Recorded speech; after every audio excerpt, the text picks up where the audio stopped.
dead bug. So we're gonna go through how to execute. I'm gonna give you some options and some things to go with it. The biggest thing you wanna focus on is keeping every vertebrae of your spine on the ground, okay? So everybody, when they lay down, is gonna have this gap underneath their low back. So what you wanna do is, first off, you wanna turn the pelvis. You do what's called a posterior pelvic tilt to push the spine into the ground. From here, I like to teach clients as best as possible to have a straight leg. Now, some of that's gonna depend on your hip and your basically hip, knee, and kind of hamstring flexibility, mobility, however you wanna say it, but as straight as possible. Okay, toes are pointing up, I'm dorsiflexing the feet, so they're pulling the top of the foot towards the knee.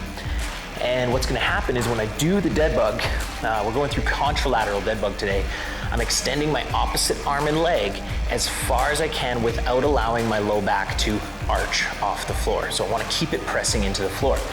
Now, some clients and some of you will be stopping here before you start to feel that arch of the low back. So you wanna keep everything pressing into the ground, every vertebrae of your spine pressing into the ground. So from here, I'm gonna extend my opposite arm and leg as far as I can and bring it back, making sure I'm getting good activation through my trunk.